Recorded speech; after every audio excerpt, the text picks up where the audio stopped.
Las ruinas de la grandiosa capital de los aztecas yacen hoy cerca de la Catedral de la Ciudad de México.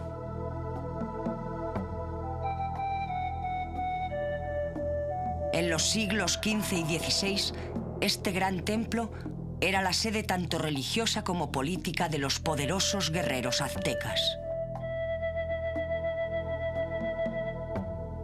Súbditos y ciudades aliadas visitaban el templo con regularidad. El dios de los aztecas, Huitzilopochtli, había prometido a su gente un lugar donde ellos serían los dueños de un gran imperio. Para que estos pudieran reconocer este lugar, debían encontrar un águila posada en un cactus sosteniendo una serpiente en su pico. Entonces sabrían que este debía ser el sitio especial donde ellos serían señores y donde su gran capital, Tenochtitlán, sería construida. Hoy este lugar se conoce como la Ciudad de México. El México del mundo moderno mira con orgullo los símbolos de su antiguo pasado. Los colores de la bandera mexicana, verde, blanco y rojo, lucen en el centro un águila posada en un cactus.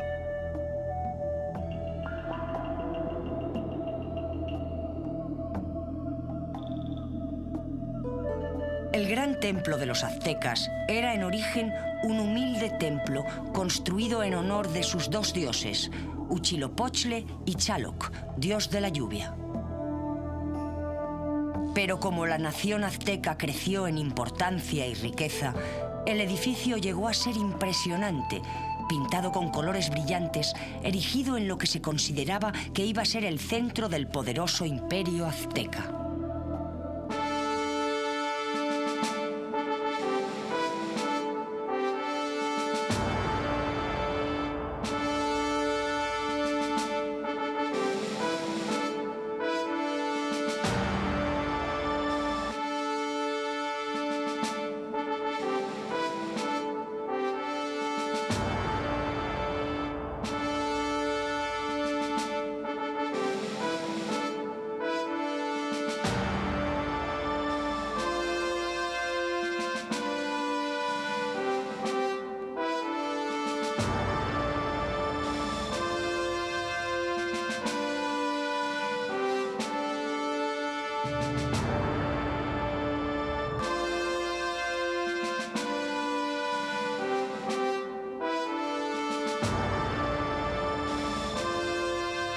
Civilizaciones antiguas. Los aztecas.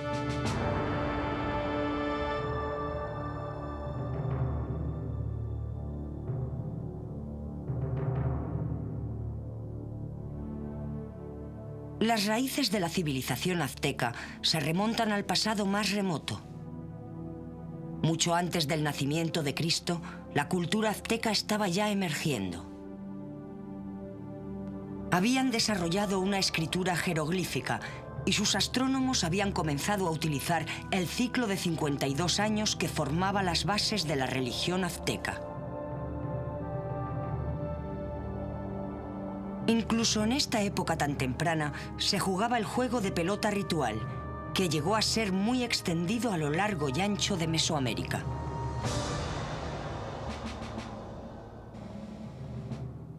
Mucho antes de que los aztecas aparecieran, la parte central de México estaba dominada por la ciudad de Teotihuacán, a solo 45 kilómetros del lugar que luego se convertiría en la capital azteca. Teotihuacán era una gran ciudad, la sexta ciudad más grande del mundo en aquel tiempo.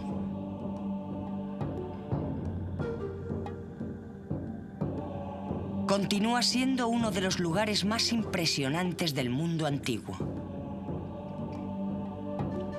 Ocupaba más de 13 kilómetros cuadrados.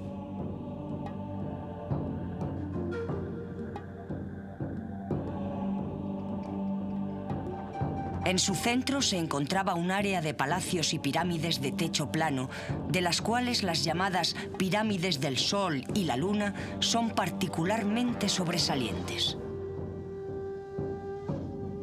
La longitud de la ciudad venía constituida por el camino llamado la Calle de los Muertos, que era de más de 5 kilómetros de largo. Así lo explica Francisco Cepada Álvarez.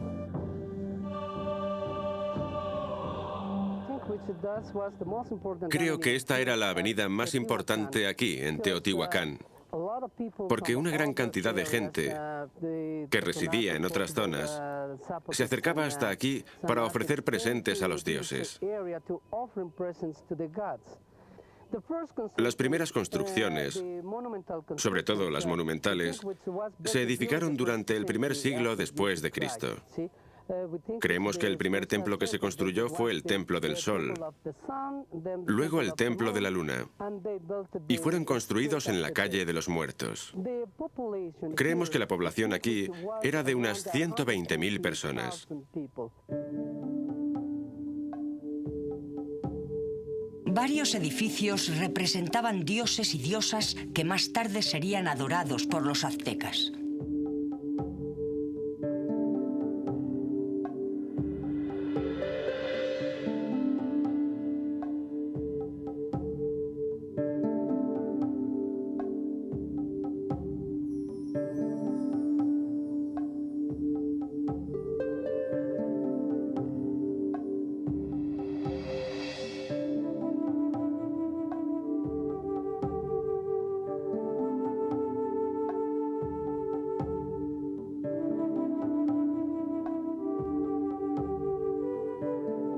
Las pinturas murales de Teotihuacán ilustran la importancia de la religión.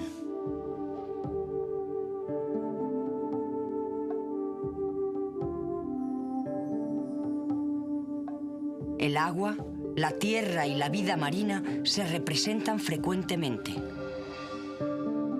Rubén Cabrera, un arqueólogo mexicano que ha trabajado en Teotihuacán desde 1980, explica las pinturas de un palacio edificado cerca del lugar.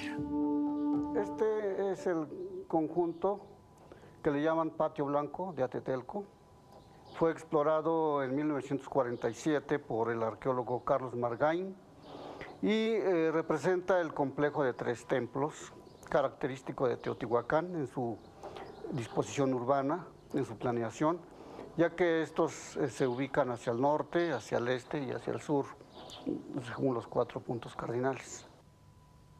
Representan 2 temas fundamentalmente. Aluden al sacrificio humano y también hablan de la guerra, del aspecto bélico. Como vemos, hay una procesión de 2 deidades, jaguares y coyotes, pero ambos personajes llevan simbólicamente devorando un corazón sangrante. Y de este lado es la procesión únicamente de coyotes, pero también llevan la lengua, la vírgula de la palabra. Y hay una serie de otros motivos que están aludiendo a puntas de proyectil, macanas, que están hablando de la guerra. Esos son los temas más importantes. Enmarcan a los temas principales una serie de otros elementos simbólicos que en un momento más temprano fue de mucha importancia, como la serpiente, pero que para esta época, hacia los 450, 500 de nuestra era, ya no era tan importante la serpiente, sino el jaguar fundamentalmente. Una característica digna de reseñar de los murales de Teotihuacán es su complejidad simbólica.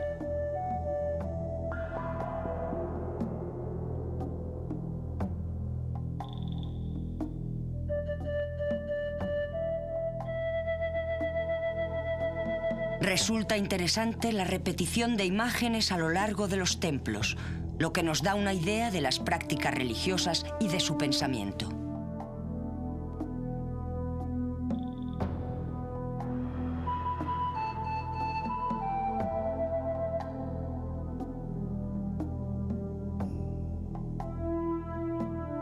En el año 650 después de Cristo aproximadamente, Teotihuacán fue derrumbada, pero siguió siendo un importante centro religioso, ya que se creía que los dioses se habían reunido allí para crear el sol.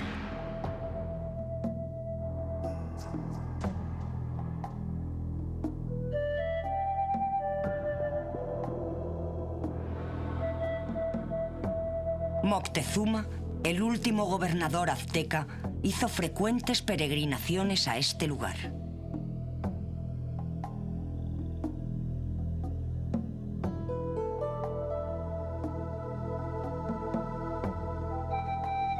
Los aztecas mantenían el cariño a las tradiciones legadas por sus predecesores, los toltecs, cuyas proezas fueron atribuidas a Quetzalcóatl, su gran sacerdote gobernante.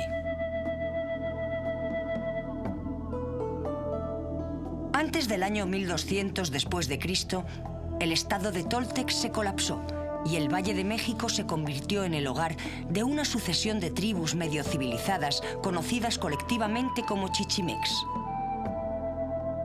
La última tribu bárbara en entrar en el Valle de México fue el grupo de habla nahual, al cual hoy conocemos como los aztecas, aunque ellos se referían a sí mismos como los mexica o los tenocha.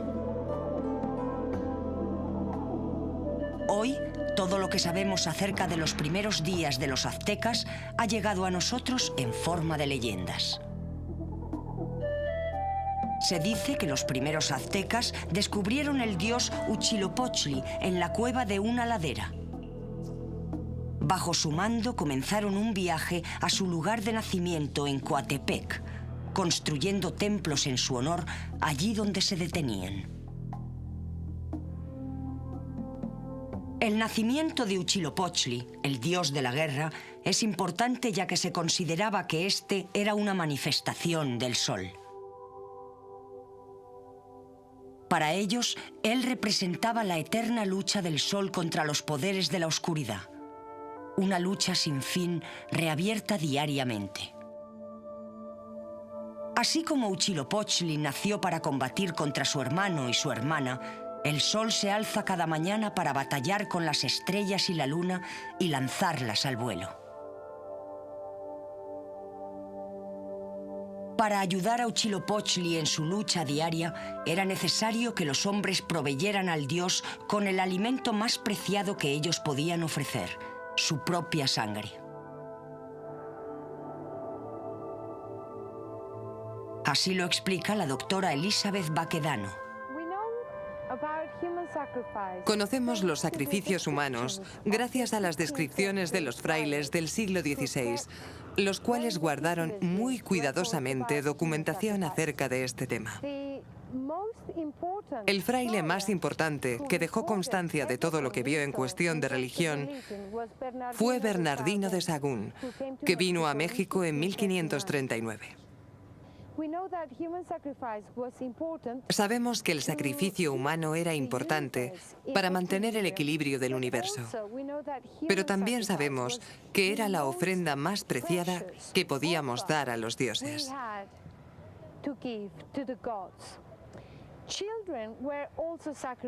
También los niños eran sacrificados. Había 3 paraísos a los que iban las almas de las víctimas. El dios de la lluvia tenía sacrificios especiales, pero el método de la colocación del cuerpo variaba. Así, a la izquierda, encontramos decapitación. Tenemos varias ofrendas conteniendo cabezas decapitadas. Encontramos individuos decapitados, tanto masculinos, femeninos como niños, pero en el lado del Xaloc tenemos niños normalmente. Los niños lloraban antes de que el sacrificio humano tuviera lugar. Y cuanto más lloraban, mejores eran los presagios de lluvia. Cuanto más lloviera, mejor sería la estación. El sacrificio era de la mayor importancia para los aztecas, ya que se creía que sin el alimento de los corazones y la sangre humana, el sol se pararía.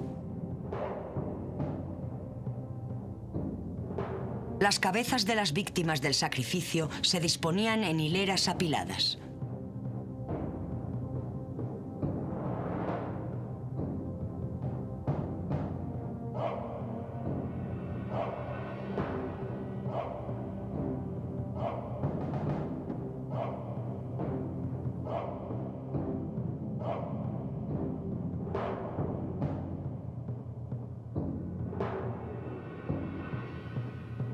Plataformas arquitectónicas esculpidas por todos los lados se ven aquí, en el gran templo de los aztecas, donde hay 240 cráneos diferentes pintados con estuco.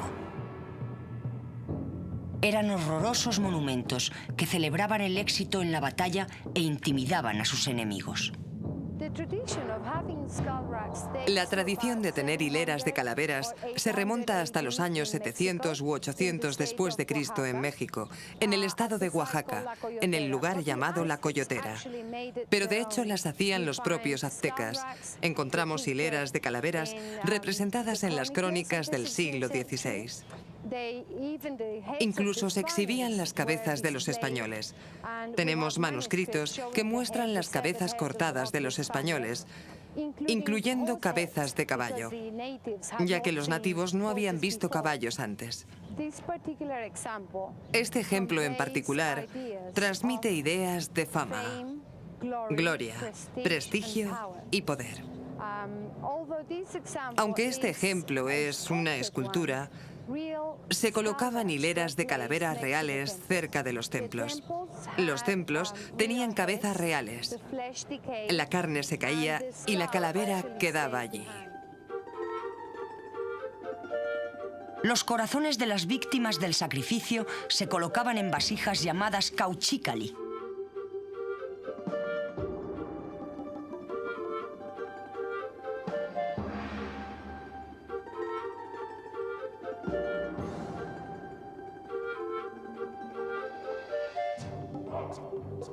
El gran templo de los aztecas era considerado el centro del universo y pronto surgió una animada ciudad alrededor de sus escalinatas. Se construyeron avenidas configuradas según una planificación geométrica muy pensada y en su mayor apogeo se sabe que la ciudad de Tenochtitlán tenía 200.000 habitantes. Hasta hace muy poco, la mayor parte del gran templo nos era conocida solo a través de fuentes documentales. En 1978, un arqueólogo mexicano y sus colegas desenterraron los restos del propio templo y proporcionaron un resurgimiento masivo del interés por la civilización azteca.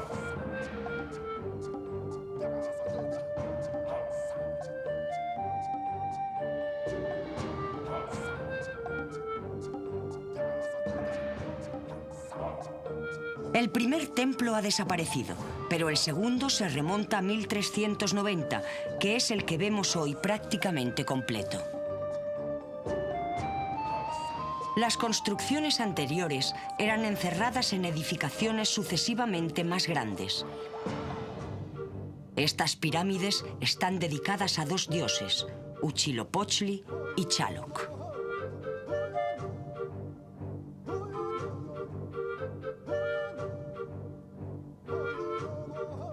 El templo representaba el lugar mítico del nacimiento de Huitzilopochtli, Coatepec. Es una montaña serpenteante, por lo que el lugar está rodeado de murallas representando serpientes.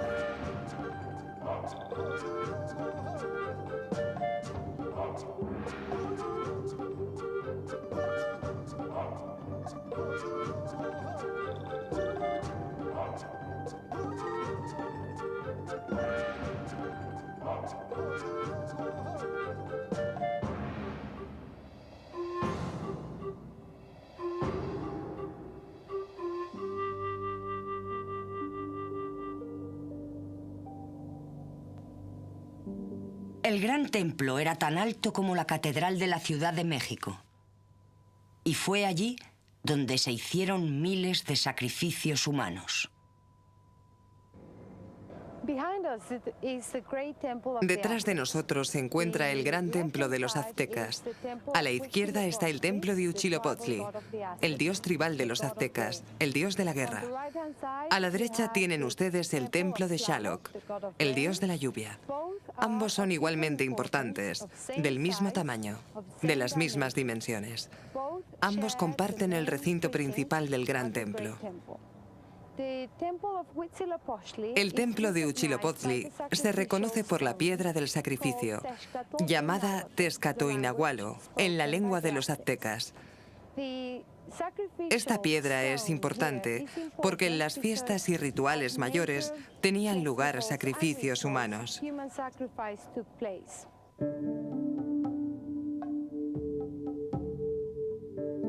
Al otro lado, a la entrada del templo dedicado a Chaloc, hay una escultura de un hombre reclinado que sostiene una vasija en su estómago. La escultura se conoce como Chacmul, un mensajero divino entre los sacerdotes y los dioses. Aquí era donde los corazones y la sangre humana se colocaban como ofrendas. Ambos santuarios fueron originariamente decorados por dentro y por fuera. Todavía podemos ver las columnas con pinturas simbolizando el dios de la lluvia. Una banda de ojos desorbitados típicos de Chaloc pintados en negro sobre un fondo blanco. Debajo de estos ojos hay una banda horizontal pintada de azul, seguida de dos bandas rojas.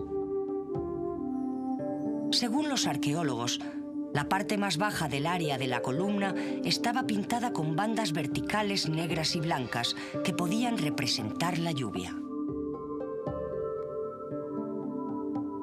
Poco puede decirse de la fase de la tercera construcción del Gran Templo, excepto que durante las excavaciones los arqueólogos encontraron 8 esculturas de tamaño natural que representaban portadores de estandartes apoyados en las escalinatas que conduce al templo de Huitzilopochtli.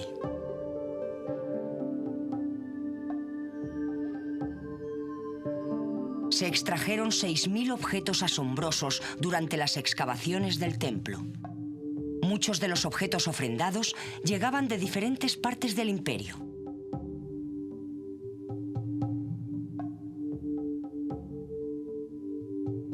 Estas ofrendas incluyen un gran número de objetos asociados con Chaloc, como peces, conchas y corales.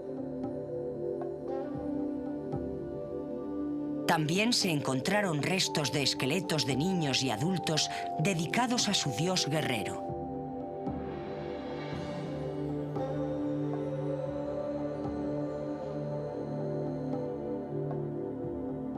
Todavía pueden verse ofrendas conteniendo peces de la costa del Golfo, conchas y corales con efigies del dios del fuego, Xiuhtecuhtli.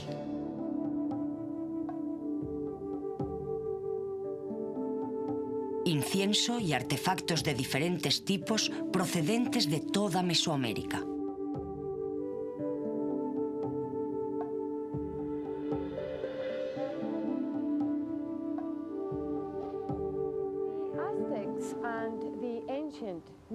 Los aztecas y los antiguos mexicanos escribían sus libros en papel de corteza. Todavía se produce este tipo de material en el estado de Guerrero, en México. Se pinta mucho al estilo tradicional, a mano. Estos manuscritos se llamaron códices y en la actualidad tenemos 14 códices precolombinos. Tenemos otro excelente ejemplo llamado Códex Mendocino o Códex Mendoza. Este manuscrito fue recopilado por primera vez por el primer virrey de Nueva España, don Antonio de Mendoza, en el periodo colonial. Es especialmente importante porque ilustra 3 aspectos de la historia mexicana. La primera sección trata de la historia de los gobernantes aztecas, desde el primer gobernador azteca hasta el último. La segunda sección trata del tributo, cómo se pagaba a los aztecas, en qué cuantía, con qué frecuencia y en qué forma.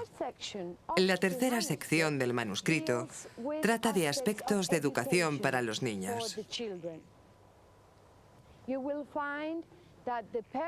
Verán ustedes cómo los padres escaldaban a los niños, a veces llevándolos cerca de una hoguera de chilis, de modo que al oler los chilis, los niños tosían un poco. A veces los aztecas obligaban a los niños a dormir fuera, en el barro mojado. También hay otros aspectos, como cuántas tortillas se les permitía comer al día, dependiendo de la edad. Frecuentemente a los muchachos se les enseñaban las manualidades que realizaba el padre, mientras que las muchachas se quedaban en casa con la madre. A veces se enseñaba a las muchachas a cocinar, a tejer. Estos códices son particularmente útiles para reconstruir cómo vivían los aztecas, cómo traían a los nuevos bebés a casa, la función de las comadronas, qué hacían cuando nacía el bebé, cómo anunciaban el nacimiento de un niño o de una niña. Los gobernadores aztecas de Tenochtitlán formaron parte de una triple alianza con gobernantes de estados cercanos. Netzahualcóyotl era un gran gobernador del vecino Texcoco, que gobernó desde 1418 hasta 1472. Fue contemporáneo del gobernador azteca Moctezuma. Favoreció las leyes, la ingeniería y las artes, e hizo de Texcoco el lugar de la corte y el centro de la actividad artística. Promovió la construcción de un extenso sistema de acueductos para traer agua desde los manantiales de la montaña a las ciudades y a las superficies agrícolas.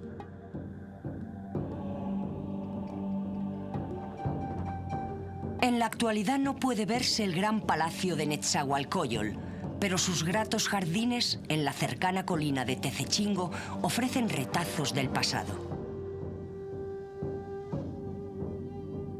Hubo un tiempo en que la colina se alzaba sobre el lago y aunque las aguas han bajado, la vista sigue siendo impresionante.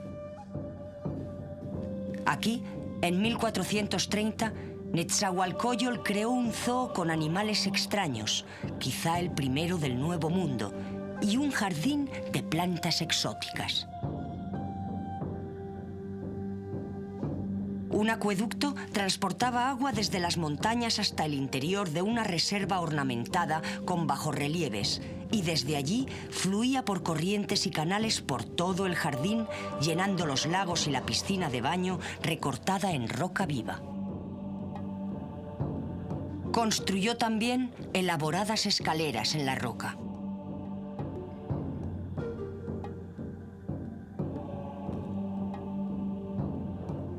Sentado en el trono de piedra de Netzahualcóyotl, en lo alto de la colina, se tiene una magnífica vista de su panorámica real. El rey vigilaba el tráfico de las barcas de pesca que tenía ante él, al tiempo que escuchaba los sonidos de los gallos cacareando y el canto de los pájaros. Pueden verse los restos de las cuencas, pero ya no vemos las cascadas, las pajareras o los macizos que proporcionaban al rey tal deleite. Todavía existe un sistema de canales azteca en Xochimilco, que en nahuali significa lugar de los campos de flores. Actualmente es una animada atracción turística, donde los vendedores despliegan sus artículos sacándolos de brillantes barcazas de colores, de modo muy parecido a como se hacía antaño.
de las más importantes formas de cultivo en el Valle de México era la agricultura chinampa, una forma de cultivo intensivo en segmentos de tierra construidos artificialmente en los lagos.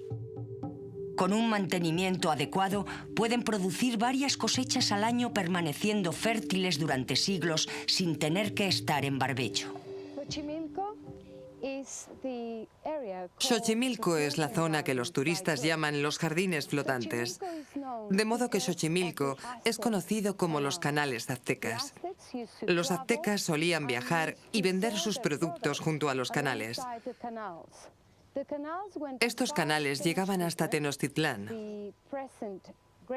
El actual gran templo de los aztecas forma parte de la orilla del lago. Este área tenía dos tipos de agua: agua dulce y agua salada. Durante el gobierno de Moctezuma, durante su reinado, decidieron construir un dique para dividir el agua salada del agua dulce. Este era un acueducto muy importante que dividía el agua para que la gente pudiera beber y utilizarla para el cultivo. La tierra era muy fértil.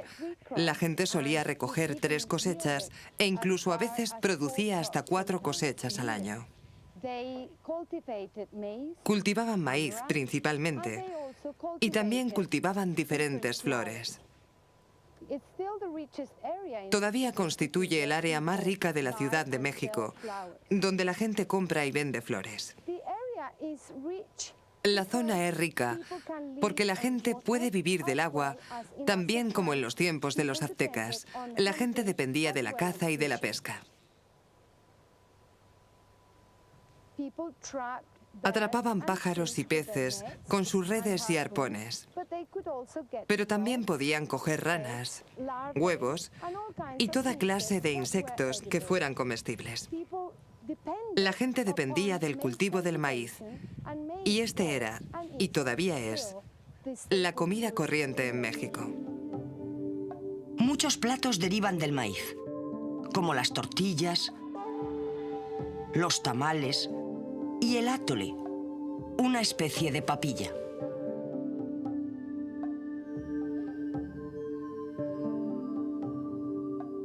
El tráfico de canoas conectaba todo el sistema de lagos del Valle de México. Se dirigían predominantemente a Tenochtitlán y transportaban sobre todo comestibles y otras provisiones. El transporte en canoa no solo era más eficaz, sino que en muchos casos la ruta por agua era más corta que las terrestres. Otra cosecha importante era el agave o pita. La planta era una fuente de fibra para fabricar ropa, redes, cuerdas y talegas. Las espinas se utilizaban como agujas, como explica Tommaso Antonio. El nombre popular de la planta es maguey y su nombre botánico es agave. En esta época debemos usar las hojas del centro de la planta porque una vez que el maguey florece, muere. Así que antes de la floración cortamos las hojas y con esta especie de cuchillo redondo rascamos el corazón de la planta. Lo hacemos todos los días para irritarlo. Entonces el maguey producirá un líquido que es muy dulce y que nosotros llamamos aguamiel. Después extraemos el aguamiel succionándolo con este instrumento. Esto es lo que llamamos un cocote. Succionamos el aguamiel con el cocote y entonces lo podemos beber o bien dejarlo fermentar en barriles de madera durante 24 horas. 24 horas más tarde, el aguamiel producirá una bebida precolombina que se llama pulque y que contiene un 6% de alcohol, como la cerveza más o menos. El maguey produce aguamiel durante 6 meses. Durante 6 meses producirá 4 litros al día. De las hojas del maguey, las culturas antiguas obtenían el primer papel sobre el que se escribió. El papel pergamino.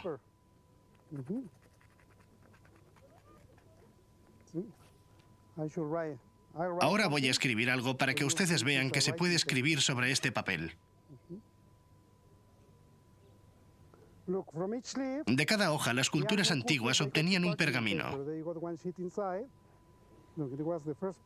Este fue el primer papel. Con él, las culturas antiguas solían hacer collage. Y el pergamino es resistente. Hay una hoja en el interior y otra en la parte de fuera. Tenemos 2 trozos de papel en cada hoja. Además de obtener el primer papiro, también obtuvieron aquí el primer jabón para lavar.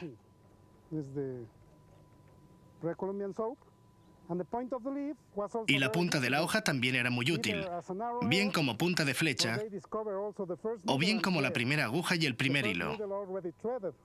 La primera aguja ya está hilvanada, porque con estas fibras hacían ropa. Tenemos el hilo y la aguja todo en uno.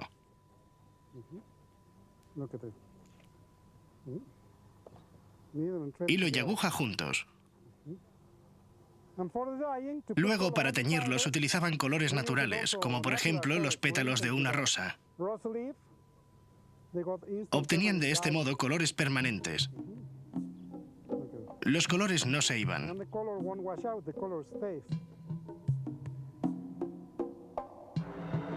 Cuando los primeros españoles desembarcaron en la costa de México en 1517, sus intenciones iniciales fueron conquistar tierras lejanas para la corona española y extender la palabra de Dios.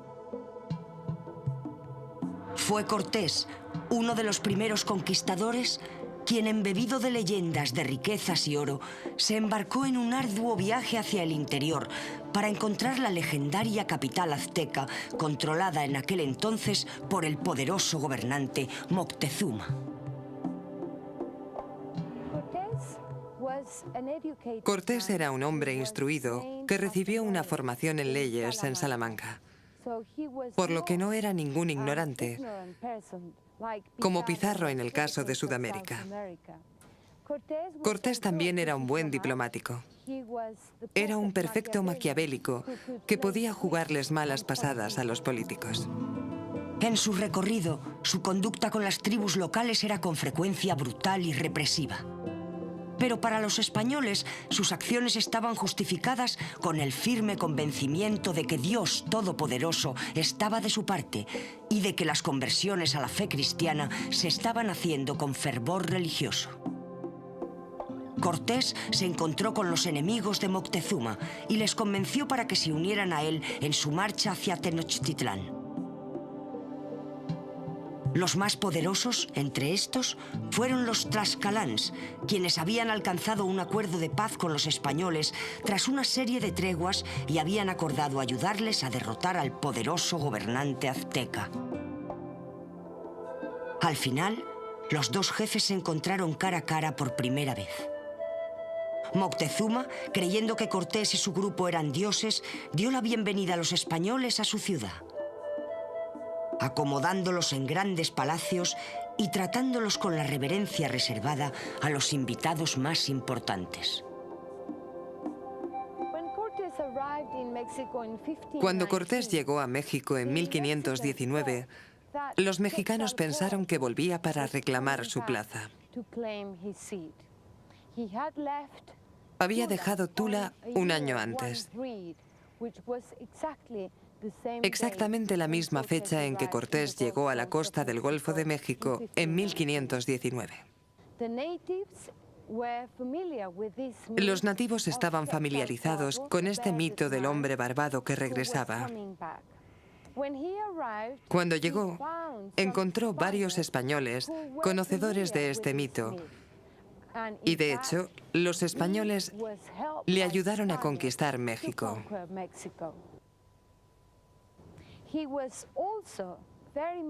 También era muy consciente del hecho de que los nativos no estaban familiarizados con los caballos. Así que con ellos y con el poder de las armas de fuego asustó a la población. Los mexicanos no estaban acostumbrados a estas particulares armas de fuego y quedaron petrificados.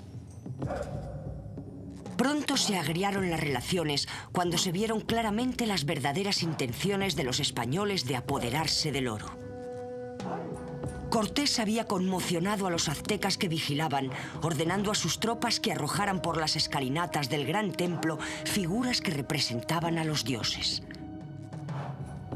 Moctezuma, quizá convencido por los malos presagios, creyó que los recién llegados triunfarían y pronto fue hecho prisionero.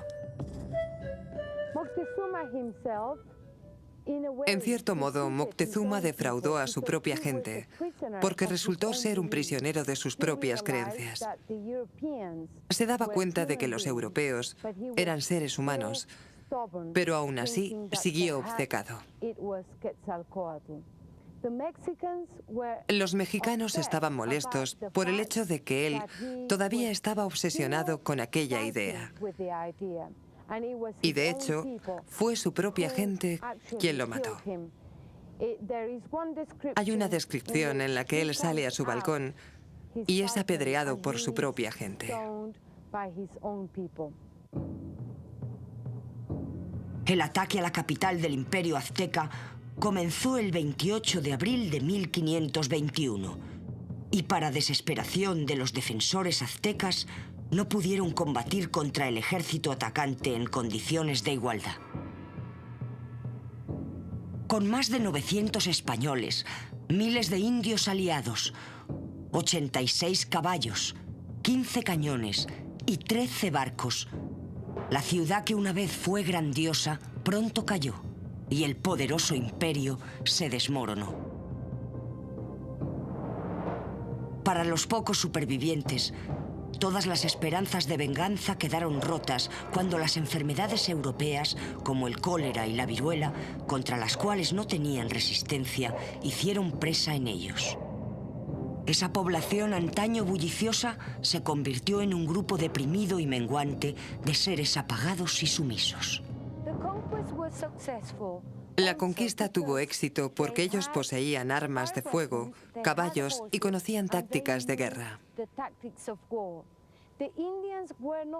Los indios no guerreaban. No estaban familiarizados con el tipo de guerra a la que estaban acostumbrados los españoles. Los antiguos mexicanos solían conquistar y capturar gente para sacrificar a sus dioses. No estaban acostumbrados a matar por matar. Ambos tenían dos concepciones diferentes y opuestas de lo que era la guerra.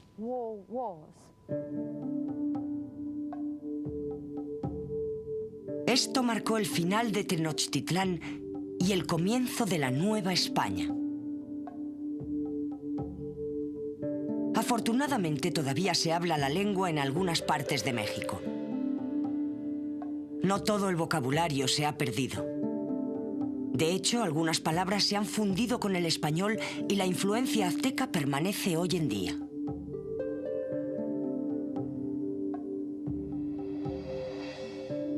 El español mexicano está salpicado de palabras, algunas de ellas de origen nahuatl, especialmente las que se refieren a alimentos.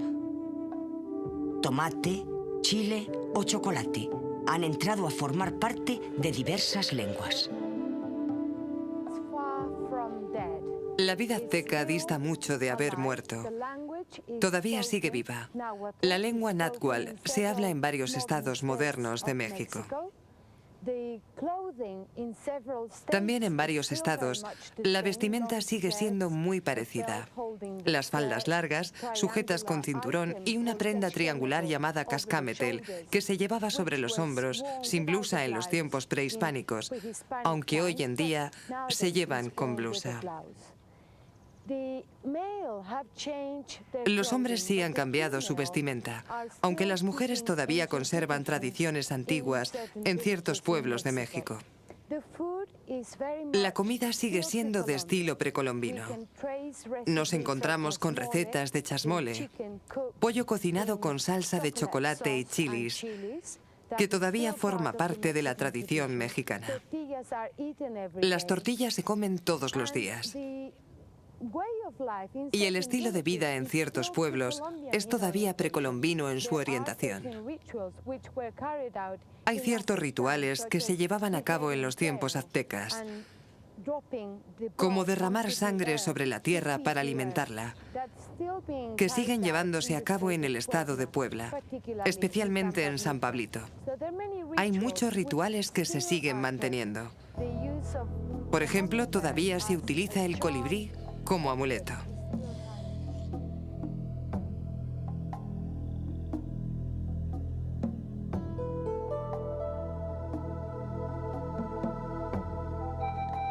Las danzas aztecas prosperan, manteniendo vivas las tradiciones de antaño.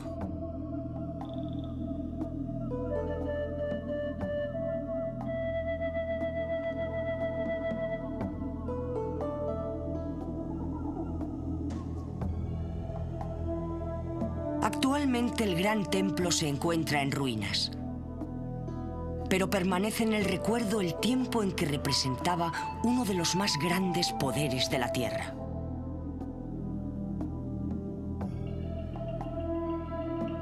Tal y como dice el poema azteca, mientras dure el mundo, el poder y la gloria de Tenochtitlán sobrevivirá.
Atrapaban pájaros y peces con sus redes y arpones, pero también podían coger ranas, huevos y toda clase de insectos que fueran comestibles. La gente dependía del cultivo del maíz, y este era, y todavía es, la comida corriente en México. Muchos platos derivan del maíz, como las tortillas, los tamales y el atole, una especie de papilla.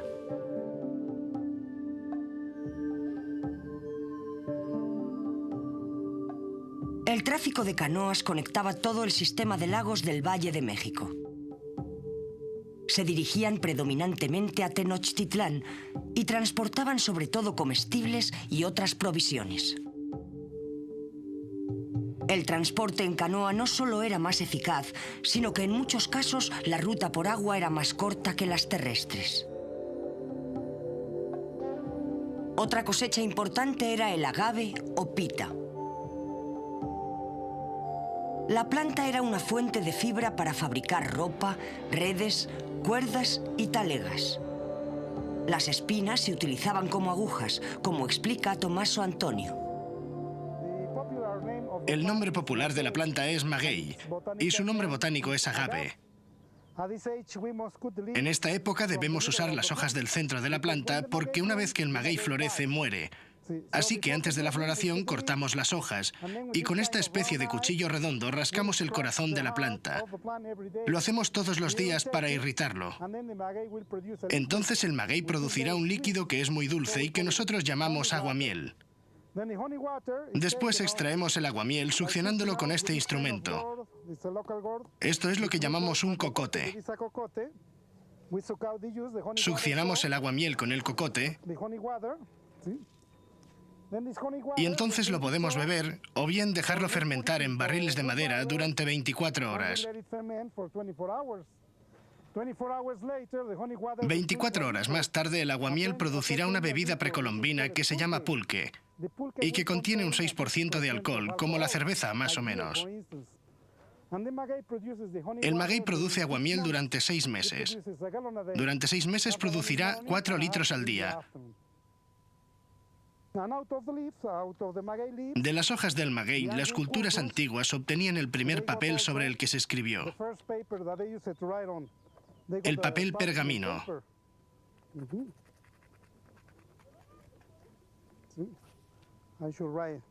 Ahora voy a escribir algo para que ustedes vean que se puede escribir sobre este papel. Mantenían el cariño a las tradiciones legadas por sus predecesores, los toltecs, cuyas proezas fueron atribuidas a Quetzalcoatl, su gran sacerdote gobernante. Antes del año 1200 después de Cristo, el estado de Toltec se colapsó y el Valle de México se convirtió en el hogar de una sucesión de tribus medio civilizadas conocidas colectivamente como chichimecs. La última tribu bárbara en entrar en el Valle de México fue el grupo de habla nahual, al cual hoy conocemos como los aztecas, aunque ellos se referían a sí mismos como los mexica o los tenocha.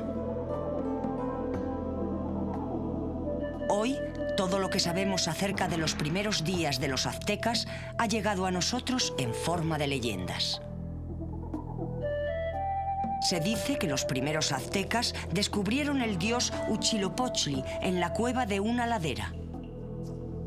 Bajo su mando comenzaron un viaje a su lugar de nacimiento en Coatepec, construyendo templos en su honor allí donde se detenían.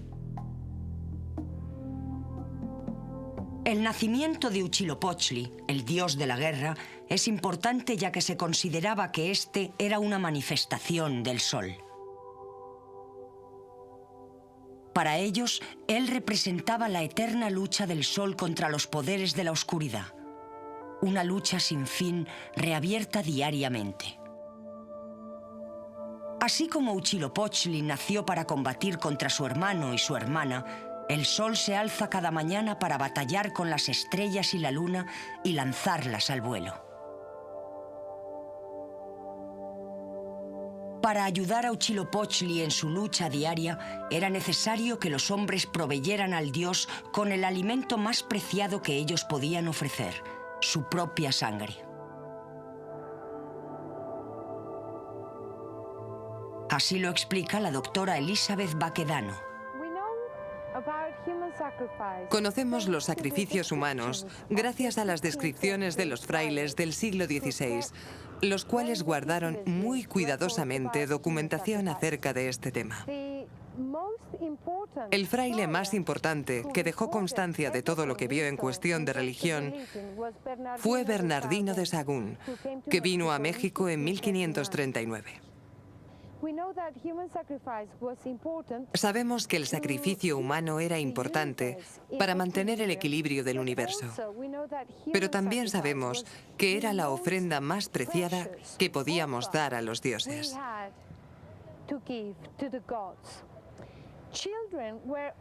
De Mesoamérica.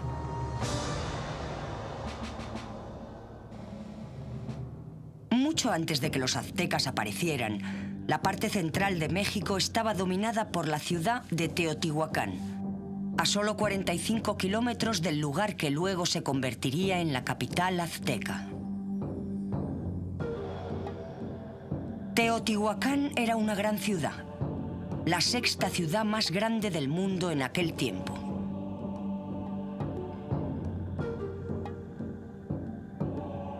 Continúa siendo uno de los lugares más impresionantes del mundo antiguo. Ocupaba más de 13 kilómetros cuadrados.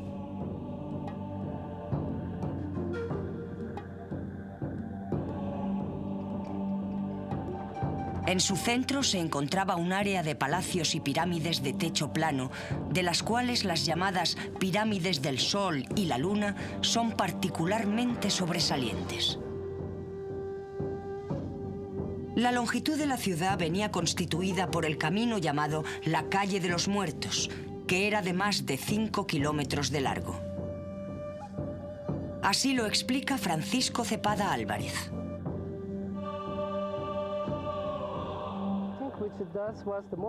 Creo que esta era la avenida más importante aquí, en Teotihuacán. porque una gran cantidad de gente que residía en otras zonas se acercaba hasta aquí para ofrecer presentes a los dioses. Las primeras construcciones, sobre todo las monumentales, se edificaron durante el primer siglo después de Cristo. Creemos que el primer templo que se construyó fue el Templo del Sol, luego el Templo de la Luna, y fueron construidos en la Calle de los Muertos. Creemos que la población aquí era de unas 120.000 personas.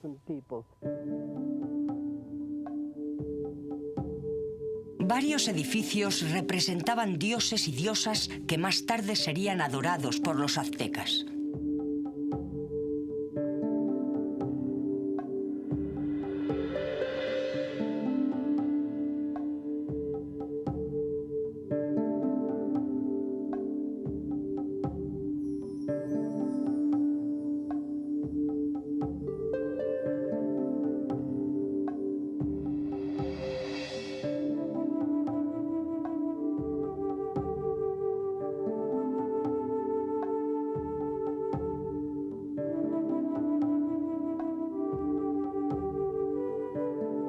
Las pinturas murales de Teotihuacán ilustran la importancia de la religión.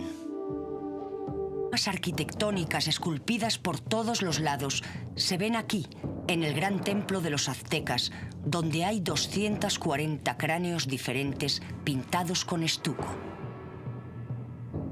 Eran horrorosos monumentos que celebraban el éxito en la batalla e intimidaban a sus enemigos. La tradición de tener hileras de calaveras se remonta hasta los años 700 u 800 después de Cristo en México, en el estado de Oaxaca, en el lugar llamado La Coyotera. Pero de hecho las hacían los propios aztecas. Encontramos hileras de calaveras representadas en las crónicas del siglo XVI. Incluso se exhibían las cabezas de los españoles. Tenemos manuscritos que muestran las cabezas cortadas de los españoles, incluyendo cabezas de caballo, ya que los nativos no habían visto caballos antes. Este ejemplo en particular transmite ideas de fama, gloria, prestigio y poder. Aunque este ejemplo es una escultura, se colocaban hileras de calaveras reales cerca de los templos. Los templos tenían cabezas reales. La carne se caía y la calavera quedaba allí. Los corazones de las víctimas del sacrificio se colocaban en vasijas llamadas cauchícali.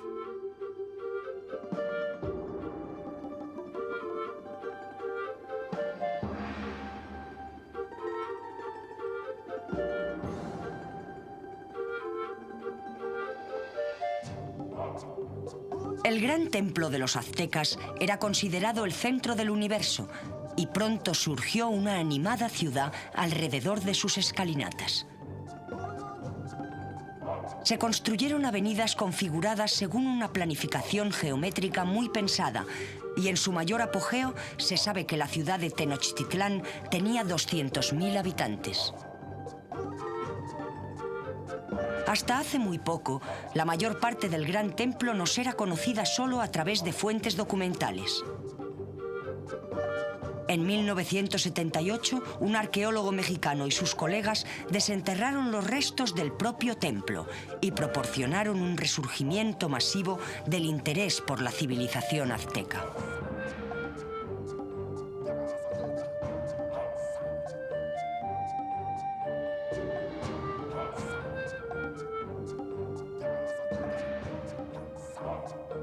El primer templo ha desaparecido, pero el segundo se remonta a 1390, que es el que vemos hoy prácticamente completo. Las construcciones... Para los pocos supervivientes, todas las esperanzas de venganza quedaron rotas cuando las enfermedades europeas, como el cólera y la viruela, contra las cuales no tenían resistencia, hicieron presa en ellos. Esa población antaño bulliciosa se convirtió en un grupo deprimido y menguante de seres apagados y sumisos. La conquista tuvo éxito porque ellos poseían armas de fuego, caballos y conocían tácticas de guerra. Los indios no guerreaban. No estaban familiarizados con el tipo de guerra a la que estaban acostumbrados los españoles.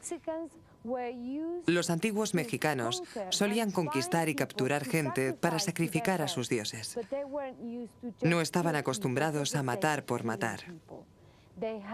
Ambos tenían dos concepciones diferentes y opuestas de lo que era la guerra.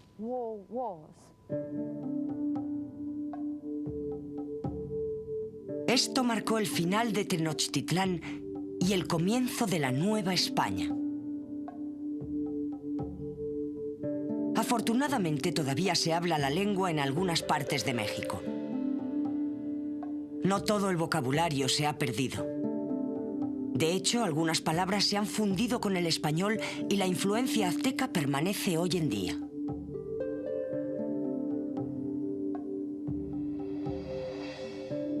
El español mexicano está salpicado de palabras, algunas de ellas de origen nahuaqui, especialmente las que se refieren a alimentos.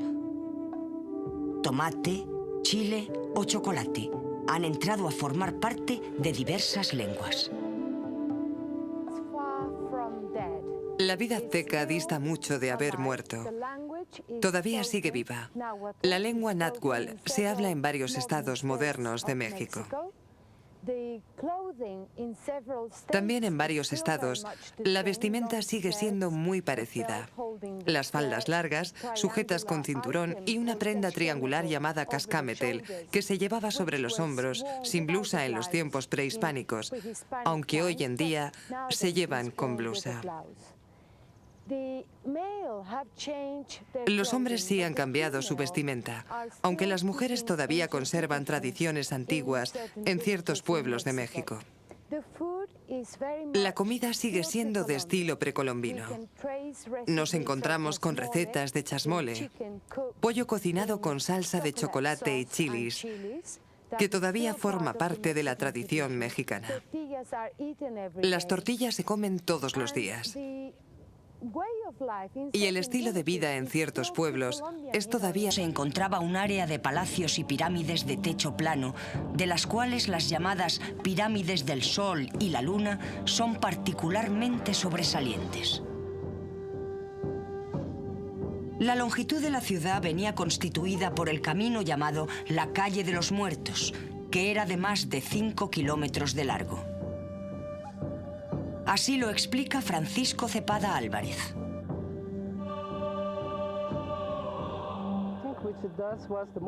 Creo que esta era la avenida más importante aquí, en Teotihuacán, porque una gran cantidad de gente que residía en otras zonas se acercaba hasta aquí para ofrecer presentes a los dioses.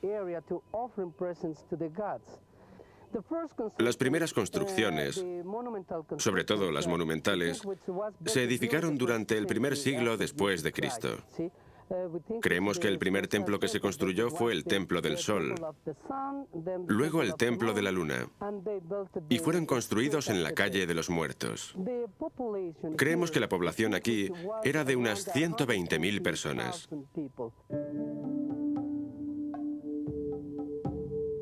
Varios edificios representaban dioses y diosas que más tarde serían adorados por los aztecas.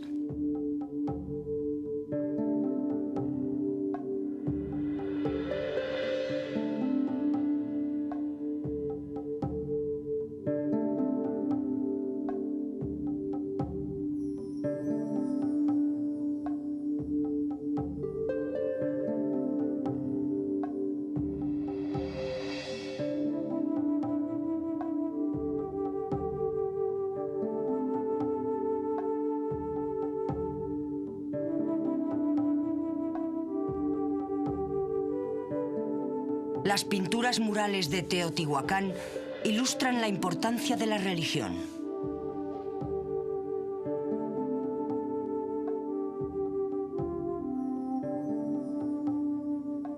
El agua, la tierra y la vida marina se representan frecuentemente. Rubén Cabrera, un arqueólogo mexicano que ha trabajado en Teotihuacán desde 1980, explica las pinturas de un palacio edificado cerca del lugar. Este es el conjunto que le llaman Patio Blanco de Atetelco. Fue explorado en 1947 por el arqueólogo Carlos Margain y representa el complejo de 3 templos, característico de Teotihuacán en su disposición urbana, en su planeación, ya que estos se ubican hacia el norte, hacia el este y hacia el sur, según los 4 puntos cardinales.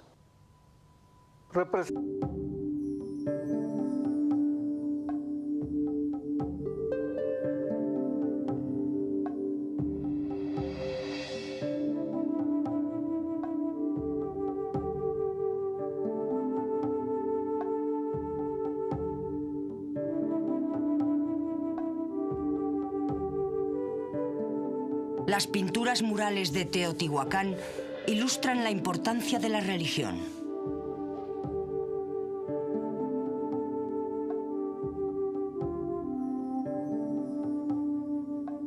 El agua, la tierra y la vida marina se representan frecuentemente. Rubén Cabrera, un arqueólogo mexicano que ha trabajado en Teotihuacán desde 1980, explica las pinturas de un palacio edificado cerca del lugar. Este es el conjunto que le llaman Patio Blanco de Atetelco. Fue explorado en 1947 por el arqueólogo Carlos Margain y representa el complejo de 3 templos, característico de Teotihuacán en su disposición urbana, en su planeación, ya que estos se ubican hacia el norte, hacia el este y hacia el sur, según los 4 puntos cardinales. Representan 2 temas fundamentalmente. Aluden al sacrificio humano y también hablan de la guerra, del aspecto bélico. Como vemos, hay una procesión de 2 deidades, jaguares y coyotes, pero ambos personajes llevan simbólicamente devorando un corazón sangrante. Y de este lado es la procesión únicamente de coyotes, pero también llevan la lengua, la vírgula de la palabra. Y hay una serie de otros motivos que están aludiendo a puntas de proyectil, macanas, que están hablando de la guerra. Esos son los temas más importantes. Enmarcan a los temas principales una serie de otros elementos simbólicos que en un momento más temprano fue de mucha importancia, como la serpiente, pero que para esta época, hacia los 450, 500 de nuestra era, ya no era tan importante la serpiente, sino el jaguar fundamentalmente. Una característica digna de reseñar de los murales de Teotihuacán es su complejidad simbólica.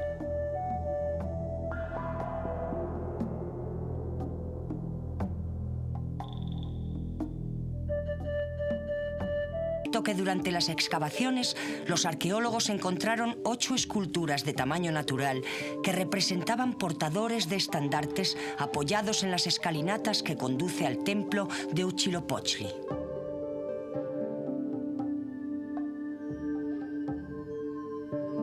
Se extrajeron 6.000 objetos asombrosos durante las excavaciones del templo. Muchos de los objetos ofrendados llegaban de diferentes partes del imperio.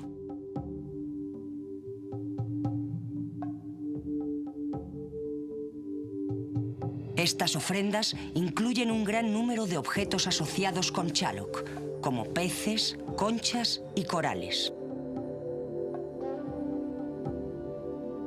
También se encontraron restos de esqueletos de niños y adultos dedicados a su dios guerrero.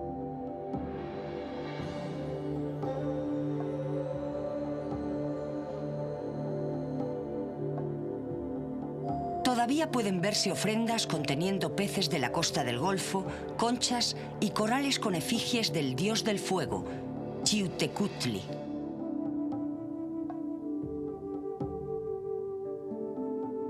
Incienso incienso y artefactos de diferentes tipos procedentes de toda Mesoamérica.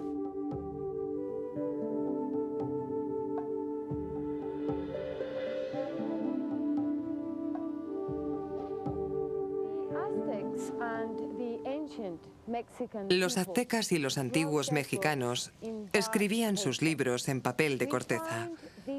Todavía se produce este tipo de material en el estado de Guerrero, en México. Se pinta mucho al estilo tradicional, a mano. Estos manuscritos se llamaron códices y en la actualidad tenemos 14 códices precolombinos. Tenemos otro excelente ejemplo llamado Códex Mendocino o Códex Mendoza. Este manuscrito fue recopilado por primera vez por el primer virrey de Nueva España, don Antonio de Mendoza, en el periodo colonial. Es especialmente importante porque ilustra 3 aspectos de la historia mexicana. La primera sección trata de la historia de los gobernantes aztecas, desde el primer gobernador azteca hasta el último. La segunda sección trata del tributo, cómo se pagaba a los aztecas, en qué cuantía, con qué frecuencia y en qué forma. La tercera sección del manuscrito trata de aspectos de educación para los niños. Y entonces lo podemos beber o bien dejarlo fermentar en barriles de madera durante 24 horas. 24 horas más tarde, el aguamiel producirá una bebida precolombina que se llama pulque y que contiene un 6% de alcohol, como la cerveza, más o menos. El maguey produce aguamiel durante 6 meses. Durante 6 meses producirá 4 litros al día. De las hojas del maguey, las culturas antiguas obtenían el primer papel sobre el que se escribió. El papel pergamino.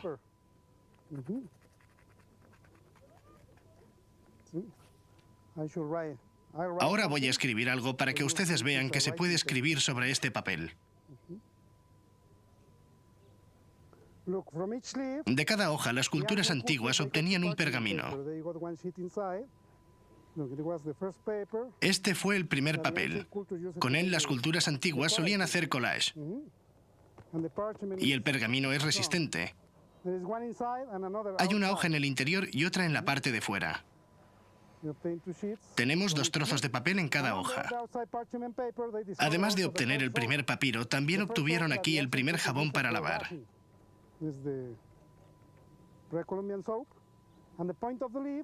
Y la punta de la hoja también era muy útil, bien como punta de flecha, o bien como la primera aguja y el primer hilo. La primera aguja ya está hilvanada, porque con estas fibras hacían ropa. Tenemos el hilo y la aguja todo en uno.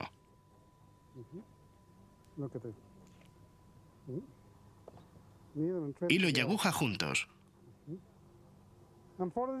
Luego, para teñirlos, utilizaban colores naturales, como por ejemplo los pétalos de una rosa. Obtenían de este modo colores permanentes. Los colores no se iban.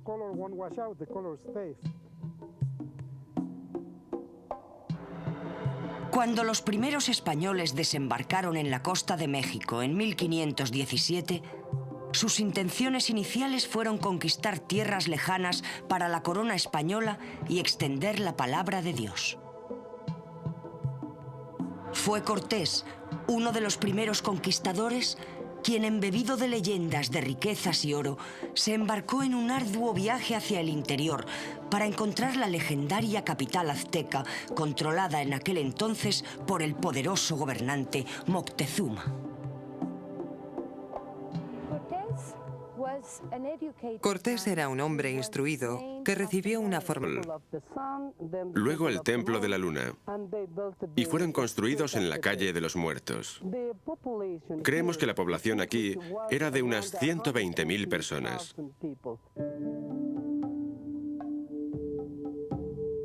Varios edificios representaban dioses y diosas que más tarde serían adorados por los aztecas.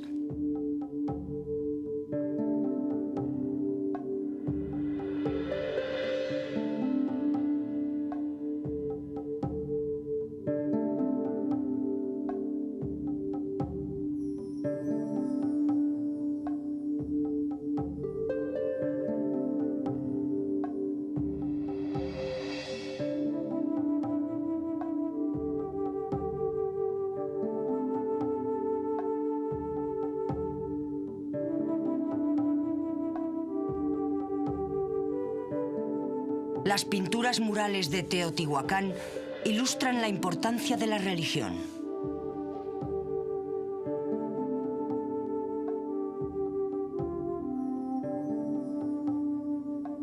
El agua, la tierra y la vida marina se representan frecuentemente. Rubén Cabrera, un arqueólogo mexicano que ha trabajado en Teotihuacán desde 1980, explica las pinturas de un palacio edificado cerca del lugar. Este es el conjunto que le llaman Patio Blanco de Atetelco.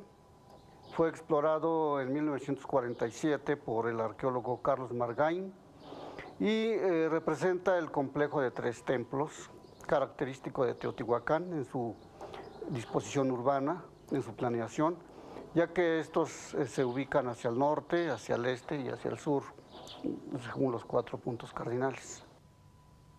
Representan 2 temas fundamentalmente. Aluden al sacrificio humano y también hablan de la guerra, del aspecto bélico.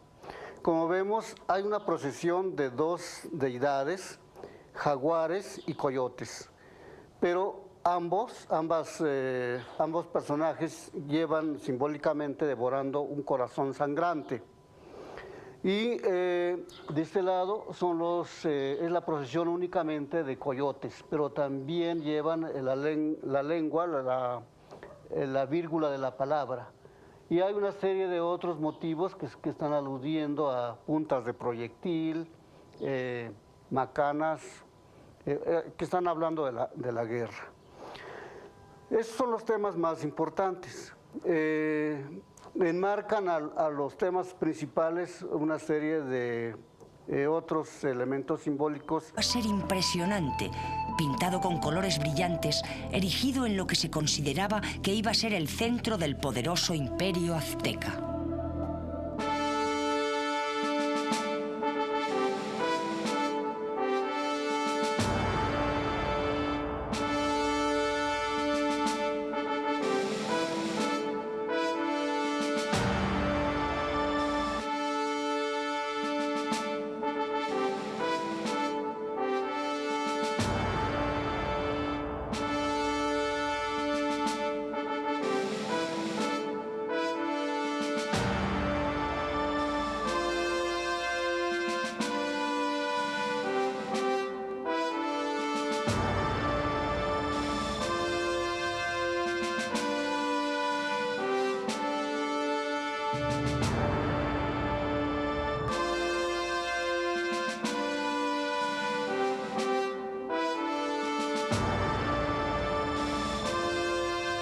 Civilizaciones antiguas, los aztecas.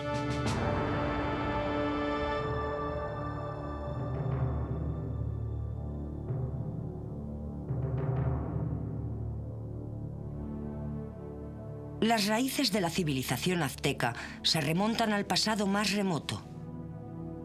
Mucho antes del nacimiento de Cristo, la cultura azteca estaba ya emergiendo. Habían desarrollado una escritura jeroglífica y sus astrónomos habían comenzado a utilizar el ciclo de 52 años que formaba las bases de la religión azteca. Incluso en esta época tan temprana se jugaba el juego de pelota ritual, que llegó a ser muy extendido a lo largo y ancho de Mesoamérica.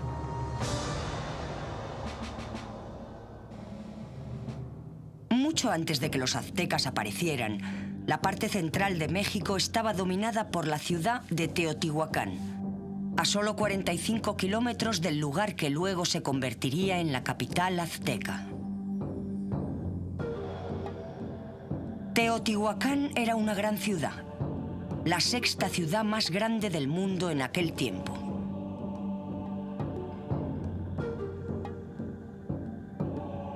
Continúa siendo uno de los lugares más impresionantes del mundo antiguo.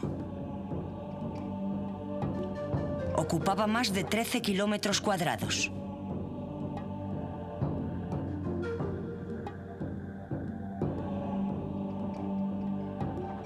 En su centro se encontraba un área de palacios y pirámides de techo plano, de las cuales las llamadas pirámides del Sol y la Luna son particularmente